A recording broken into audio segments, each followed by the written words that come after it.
Sungguh mengejutkan, iblis ini tiba-tiba datang dan melarang jenazah Nabi Muhammad untuk dimandikan.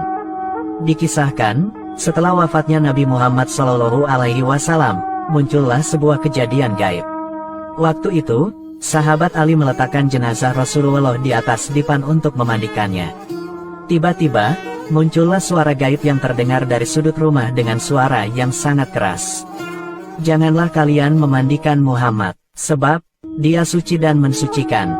Sahabat Ali lantas sedikit terpengaruh dengan suara itu.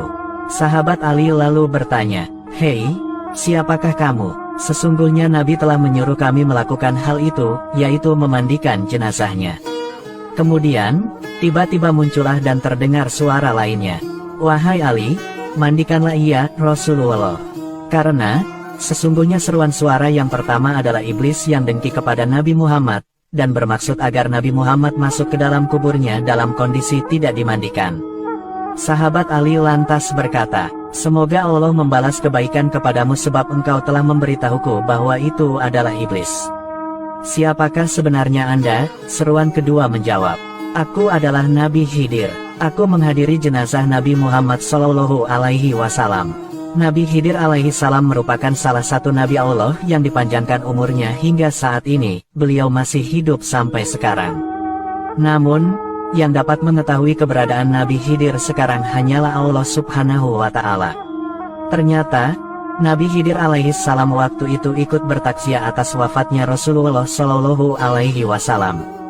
Di waktu itu pula, iblis datang untuk membujuk sahabat Ali agar tidak usah memandikan jenazah Rasulullah. Namun, atas petunjuk Nabi Khidir, akhirnya sahabat Ali mantap untuk memandikan Rasulullah Shallallahu alaihi wasallam. Sahabat Ali lantas memandikan Rasul, sedangkan Al-Fadl ibnu Abbas dan Usama ibnu Zaid mengguyurkan air. Sementara, malaikat Jibril membawakan obat pengawet dari surga. Setelah dimandikan, kemudian jenazah Rasulullah Shallallahu alaihi wasallam dikafani. Setelah jenazah Rasulullah telah dimandikan, dikafani, dan disolati, barulah jenazah Rasulullah disemayamkan ke liang kubur. Jenazah Rasulullah dimakamkan di kamar Siti Aisyah radhiyallahu anha pada malam Selasa, dan ada pula yang mengatakan pada malam Rabu tengah malam. Siti Aisyah lantas berdiri di atas kubur Nabi dan berkata, "Wahai orang yang tidak pernah memakai sutera dan tidak pernah tidur di atas kasur yang empuk. Wahai orang yang keluar dari dunia, sedangkan perutnya tidak pernah kenyang dengan roti gandum. Wahai orang lebih suka tikar daripada ranjang. Wahai orang yang tidak pernah tidur sepanjang malam karena takut kepada neraka." Wafatnya Rasulullah Shallallahu alaihi wasallam sangat membuat sedih keluarga dan seluruh kaum muslimin dunia yang ditinggalkan. Sosok Rasulullah yang lembut dan berakhlak mulia tentu sangat dirindukan para umat-umatnya. Meskipun Rasul telah wafat, tetapi kita tetap bisa menyalurkan rindu dengan menziarahi makam Nabi Muhammad Shallallahu alaihi wasallam. Islam menganjurkan umatnya berziarah ke makam Rasulullah Shallallahu alaihi wasallam di Madinah. Kalau menziarahi makam orang tua dan makam orang saleh dianjurkan, maka makam Rasul Shallallahu alaihi wasallam lebih layak lagi untuk diziarahi. Selain untuk mengingat kematian, ziarah kubur di makam ulama dan para wali, terlebih lagi makam Nabi Muhammad Shallallahu alaihi wasallam, berdaya guna untuk meraih keberkahan.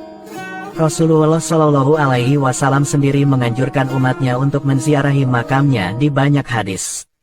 Anjuran ini perlu untuk diamalkan mengingat beliau tentunya lebih mengerti betapa tingginya kedudukan ziarah ke makam Rasul. Syekh Said Bakri bin Said Syato Dimyati dalam kitab Ianatut Thalibin berkata, sebagian ulama mengatakan bahwa orang yang menziarahi makam Rasulullah Shallallahu alaihi wasallam berhak menerima 10 kehormatan dari Allah Subhanahu wa Ta'ala. Pertama, akan diberikan derajat tertinggi di sisi Allah. Kedua, akan disampaikan pada cita-cita tertinggi. Ketiga, akan dipenuhi kebutuhannya. Keempat, akan diberikan banyak anugerahnya. Kelima, akan diselamatkan dari bencana. Keenam, akan dilindungi dari aib. Ketujuh, akan dimudahkan dalam kesulitan. Kedelapan, akan diringankan bebannya dalam musibah. Kesembilan, dapat merasakan apa yang akan terjadi. Kesepuluh, akan mendapat limpahan rahmat Allah Subhanahu wa Ta'ala. Orang yang mampu menempuh perjalanan ke Madinah selayaknya tidak melewatkan kesempatan untuk menziarahi makam Rasulullah Shallallahu alaihi wasallam. Sayang sekali kalau melewatkan kesempatan emas tersebut mengingat banyak sekali keutamaan yang Allah sediakan untuk mereka yang menziarahi makam Rasul. Di samping itu, ziarah ke makam Nabi Muhammad sudah menjadi hak beliau terhadap umatnya bahkan segenap makhluk Allah. Syafaat Nabi Muhammad tentu akan selalu dinantikan para umat-umatnya baik di dunia maupun di akhirat. Semoga kita semua bisa senantiasa dapat meneladani akhlak mulia Nabi Muhammad SAW. Semoga kita semua bisa berziarah ke makam Nabi di Madinah, dan semoga kita semua bisa melaksanakan ibadah haji dan umroh ke tanah suci. Amin.